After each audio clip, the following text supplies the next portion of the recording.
बृहस्पतिवार व्रत कथा प्राचीन समय की बात है। एक बड़ा प्रतापी तथा दानी राजा था, पर प्रत्येक गुरुवार को व्रत रखता एवं पूजा करता था। यह उसकी रानी को अच्छा न लगता।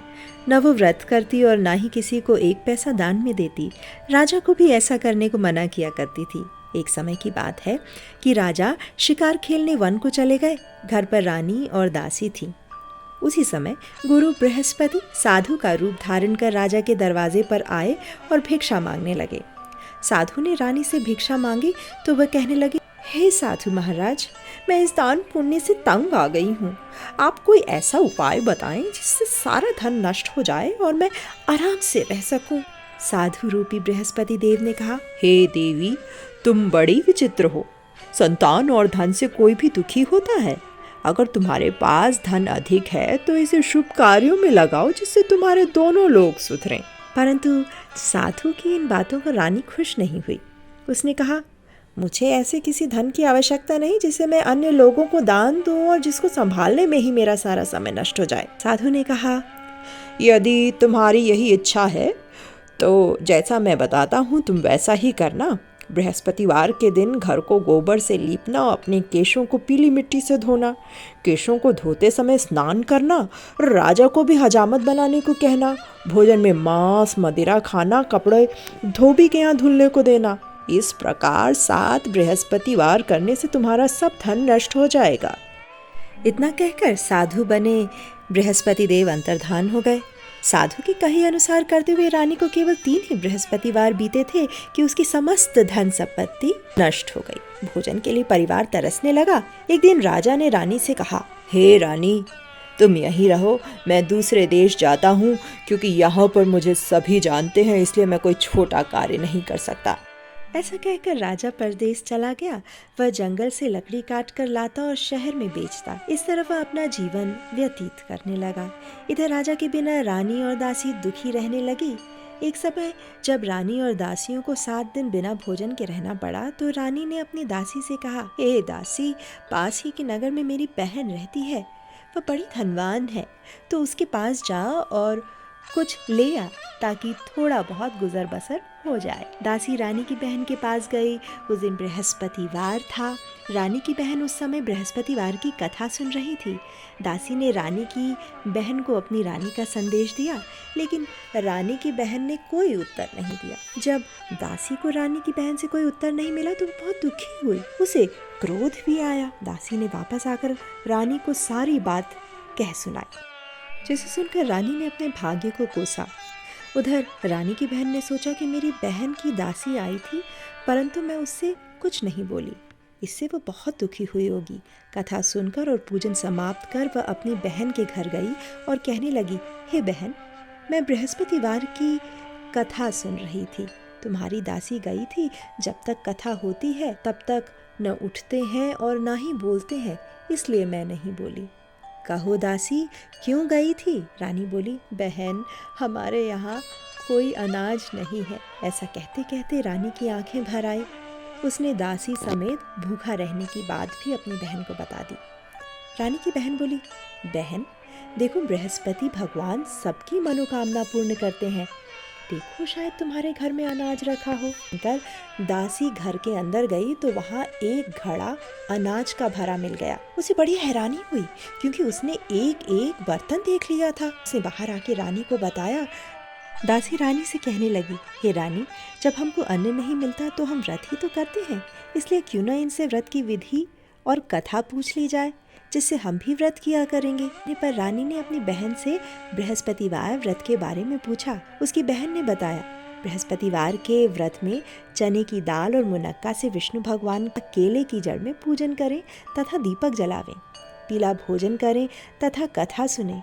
इसे गुरु भगवान बृहस्पति प्रसन्न होते हैं, मनोकामना पूर्ण करते हैं। व्रत और पूजन की विधि बताकर रानी की बहन अपने घर लौट गई। रानी और दासी दोनों ने निश्चय किया कि बृहस्पति भगवान का पूजन जरूर करेंगे। 7 रोज बाद जब बृहस्पतिवार आया तो उन्होंने व्रत रखा। खुरसाल में जाकर चना और गुड़ बीन लाई तथा उसकी दाल से केले के जड़ तथा विष्णु भगवान का पूजन किया। अब पीला भोजन कहाँ से आए? बड़ी दुखी हुई, परंतु उन्होंने व्रत किया था, इसलिए बृहस्पति भगवान प्रसन्न थे। एक साधारण व्यक्ति के रूप में वे 2 थालों में सुंदर पीला भोजन लेकर आए और दासी को देकर बोले, हे दासी, यह भोजन तुम्हारे और तुम्हारी रानी के लिए है, इसे तुम दोनों ग्रहण करना।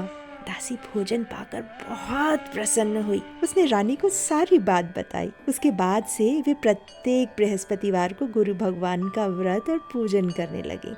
बृहस्पति भगवान की कृपा से उनके पास धन हो गया, परंतु रानी फिर पहले की तरह आलस्य करने लगी। तब दासी बोली, देखो रानी, तुम पहले भी इसी प्रकार आलस्य करती थी, तुम्हें धन रखने में कष्ट होता था, इस कारण सब धन नष्ट हो गया।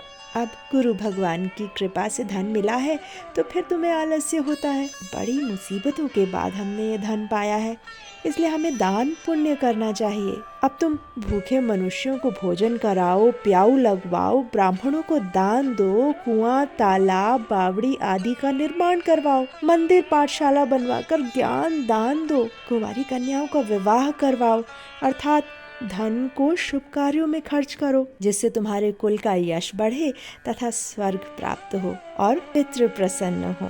ये बात मानकर रानी शुभ कर्म करने लगी। उसका यश फैलने लगा। एक दिन रानी और दासी आपस में विचार करने लगी कि न जाने राजा किस दशा में होंगे। उनकी कोई खोज खबर नहीं है। उन्होंने श्रद्धा पूर्वक गुरु बृहस्पति भगवान से प्रार्थना की, राजा जहाँ कहीं भी हो शीघ्र वापस आ जाएं। उधर राजा परदेश में बहुत दुखी रहने लगा। वह प्रतिदिन जंगल से लकड़ी बीन कर लाता और उसे शहर में बेचकर अपने दुखी जीवन को बड़ी कठिनता से व्यतीत करता। एक दिन दुखी हो वह अपनी पुरानी बातों को याद कर रोने लगा और उदास हो गया।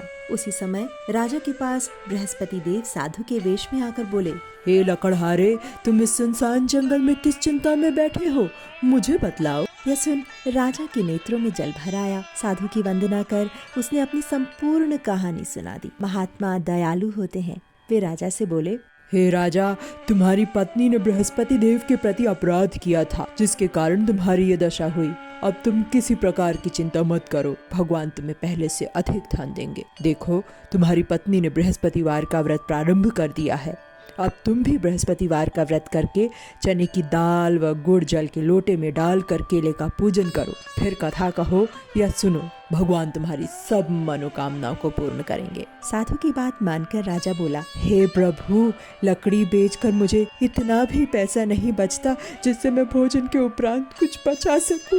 मैंने रात्रि में अपनी रानी को व्याकुल देखा है। मेरे पास कोई साधन नहीं जिससे उसका समाचार भी जान सकूं। फिर मैं बृहस्पति देव की क्या कहानी कहूँ, यह भी मुझको मालूम नहीं। साधु ने कहा, हे राजन, मन में बृहस्पति भगवान के पूजन व्रत का निश्चय करो, वे स्वयं तुम्हारे लिए कोई न कोई राह बना देंगे। बृहस्पतिवार के दिन तुम रोजाना की तरह लकड़ियां लेकर शहर में जाना। तुम्हें रोज से दुगुना धन प्राप्त होगा। से तुम भली भांति भोजन कर लोगे तथा बृहस्पति देव की पूजा का सामान भी आ जाएगा। और जो तुमने बृहस्पतिवार की कहानी के बारे में पूछा है वह इस प्रकार है। बृहस्पति देव की कहानी। प्राचीन काल में एक बहुत निर्धन ब्राह्मण था। उसकी कोई संतान नहीं थी। वह नित्य पूजा पाठ करता, उसकी स्त्री न स्नान करती और न ही किसी देवता का पूजन करती। इस कारण ब्राह्मण देवता बहुत दुखी रहते थे। भगवान की कृपा से ब्राह्मण के यहाँ एक कन्या उत्पन्न हुई। कन्या बड़ी होने लगी। प्रातः स्नान करके वह भगवान विष्णु का जप करती, बृहस्पतिवार का व्रत भी करने लगी। पूजा पाठ समाप्त कर पाठशाला जाती तो अपनी मुट्ठी में जौ भर कर ले जाती और पाठशाला जाने के मार्ग में डालती जाती। लौटते समय वही जौ स्वर्ण के हो जाते तो उनको बीन कर घर ले आती। एक दिन वह बालिका सूप में उन सोने के जौ को फटक कर साफ कर रही थी। तभी उसकी माँ ने देख लिया और कहा, अरे बेटी, सोने के जौ को फटकने के लिए सोने का सूप भी तो होना चाहिए। दूसरे दिन गुरुवार था। कन्या ने व्रत रखा और बृहस्पति देव से सोने का सूप देने की प्रार्थना की। बृहस्पति देव ने उसकी प्रार्थना स्वीकार कर ली। रोजाना की तरह वह कन्या जौ फैलाती हुई पाठशाला चली गई। पाठशाला से लौटकर जब जौ बीन रही थी तो बृहस्पति देव की कृपा से उसे सोने का सूप मिल गया। से वह घर ले आई और उससे जौ साफ करने लगी, परंतु उसकी माँ का वही ढंग रहा। एक दिन की बात है, कन्या सोने के सूप में जब जौ साफ कर रही थी, उस समय उस नगर का राजकुमार वहां से निकला। ये रूप को देखकर वह उस पर मोहित हो गया। राजमहल आकर वह भोजन तथा जल त्याग कर उदास होकर लेट गया। को जब राजकुमार द्वारा अन्न जल त्यागने का समाचार ज्ञात हुआ तो वह अपने मंत्रियों के साथ वह अपने पुत्र के पास गया और कारण पूछा। राजकुमार ने राजा को उस लड़की के घर का पता भी बता दिया। मंत्री उस लड़की के घर गया। मंत्री ने ब्राह्मण के समक्ष राजा की ओर से निवेदन किया। कुछ ही दिन बाद ब्राह्मण की कन्या का विवाह राजकुमार के साथ संपन्न हो गया।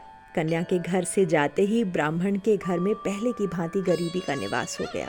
एक दिन दुखी होकर ब्राह्मण अपनी पुत्री से मिलने गया।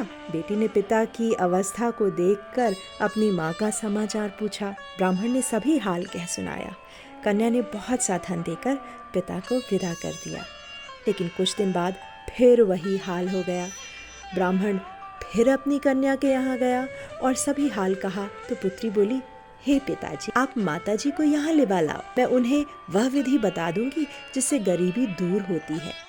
ब्राह्मण देवता अपनी स्त्री को साथ लेकर अपनी पुत्री के पास राजमहल पहुंचे तो पुत्री ने अपनी माँ को समझाने का प्रयास किया। वो बोली, हे माँ, तुम प्रातःकाल स्नान आदि करके विष्णु भगवान का पूजन करो तो सब दरिद्रता दूर हो जाएगी। परंतु उसकी माँ ने उसकी एक भी बात नहीं मानी। वह प्रातःकाल उठकर अपनी पुत्री का जूठन खा लेती थी। एक दिन उसकी पुत्री को बहुत गुस्सा आया। उसने अपनी माँ को एक कोठरी में बंद कर दिया। प्रातः उसे स्नान आदि करा के पूजा पाठ करवाया तो उसकी माँ की बुद्धि ठीक हो गई। इसके बाद वह नियम से पूजा पाठ करने और प्रत्येक बृहस्पतिवार को व्रत रखने लगी। इस व्रत के प्रभाव से मृत्यु के बाद वह स्वर्ग का सुख भोग कर स्वर्ग को प्राप्त हुई। इस तरह कहानी कहकर साधु देवता वहां से लोप हो गए। धीरे धीरे समय व्यतीत होने पर फिर बृहस्पतिवार का दिन आया। राजा जंगल से जाकर लकड़ी काट कर शहर में बेचने गया। उसे उस दिन और दिनों से अधिक धन मिला। राजा ने चना गुड़ आदि लाकर बृहस्पतिवार का व्रत किया।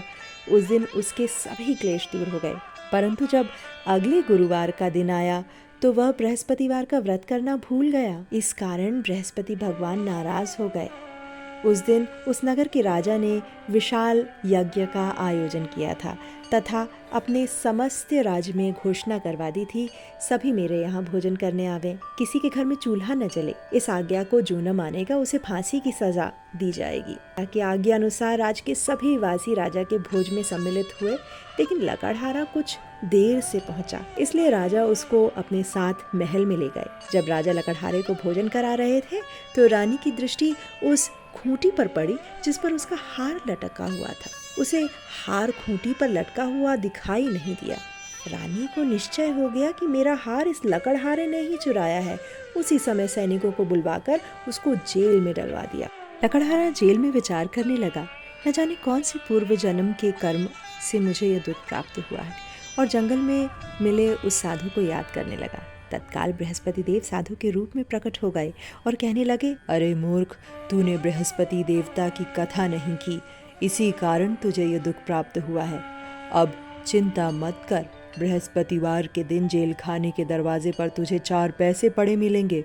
उनसे तू बृहस्पति देव की पूजा करना तो तेरे सभी कष्ट दूर हो जाएंगे। अगले बृहस्पतिवार उसे जेल के द्वार पर 4 पैसे मिले। राजा ने पूजा का सामान मंगवाकर कथा कही और प्रसाद बांटा। उसी रात्रि बृहस्पति देव ने उस नगर के राजा को स्वप्न में कहा, हे राजा, तूने जिसे जेल में बंद किया है उसे कल छोड़ देना, वह निर्दोष है। राजा प्रातःकाल उठा और खूंटी पर हार टंगा देखकर लकड़हारे को बुलाकर क्षमा मांगी तथा राजा के योग्य सुंदर वस्त्र आभूषण भेंट कर उसे विदा किया। गुरुदेव की आज्ञा अनुसार राजा अपने नगर को चल दिया। राजा जब नगर के निकट पहुंचा तो उसे बड़ा ही आश्चर्य हुआ। नगर में पहले से अधिक बाग, तालाब और कुएं तथा बहुत सी धर्मशालाएं, मंदिर आदि बने हुए थे। राजा ने पूछा कि ये किसका बाग और धर्मशाला है? तब नगर के सब लोग कहने लगे कि ये सब रानी और उसकी दासी द्वारा बनवाए गए हैं। राजा को आश्चर्य हुआ और गुस्सा भी आया कि उसकी अनुपस्थिति में रानी के पास इतना धन कहाँ से आया। जब रानी ने ये खबर सुनी कि राजा आ रहे हैं तो उसने अपनी दासी से कहा, हे दासी, देख, राजा हमको कितने बुरे हालात में छोड़ गए थे, वह हमारी ऐसी हालत देखकर लौट न जाए, इसलिए तू दरवाजे पर खड़ी हो जा।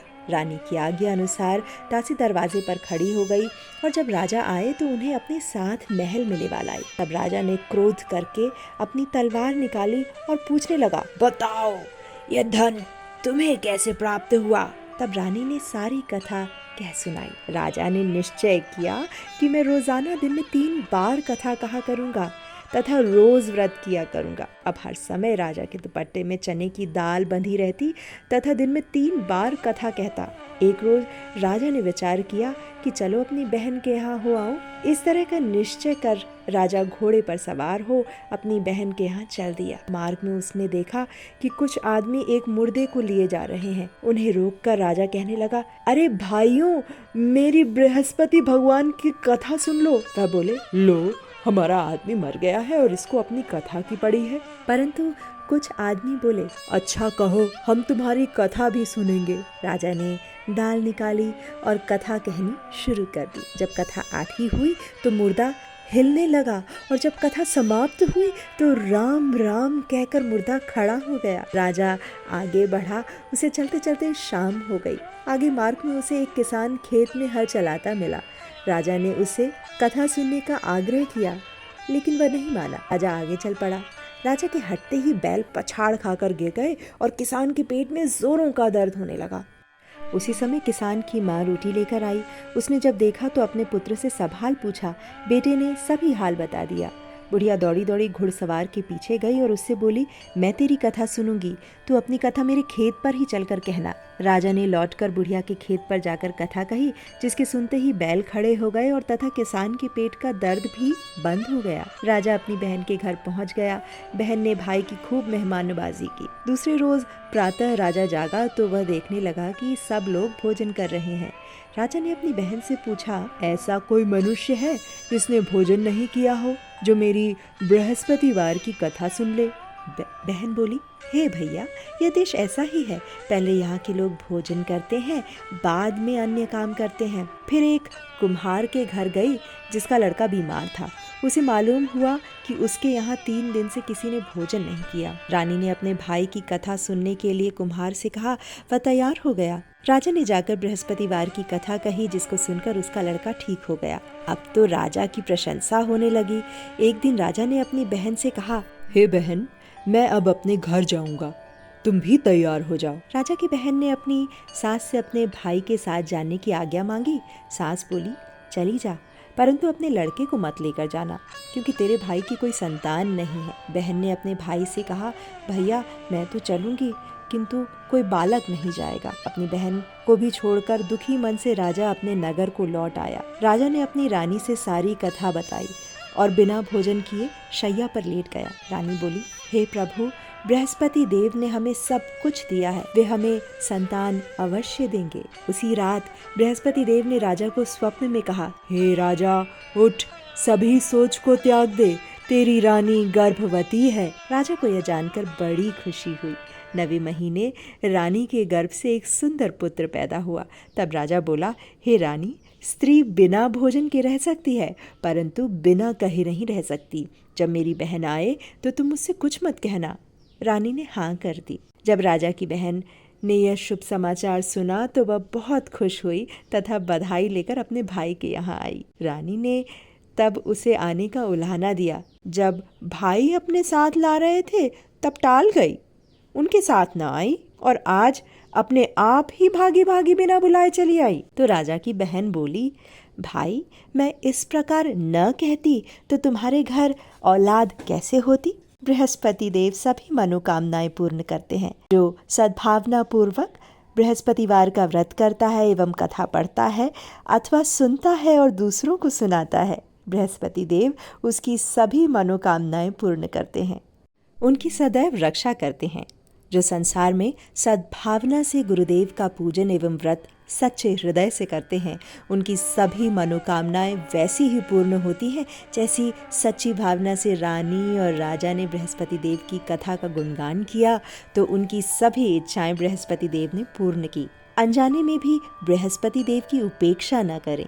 ऐसा करने से सुख शांति नष्ट हो जाती है। इसलिए सबको कथा सुनने के बाद प्रसाद लेकर जाना चाहिए। हृदय से उनका मनन करते हुए जयकारा बोलना चाहिए। इति श्री बृहस्पतिवार व्रत कथा। बोलो श्री बृहस्पति भगवान की जय। बोलो श्री विष्णु भगवान की जय।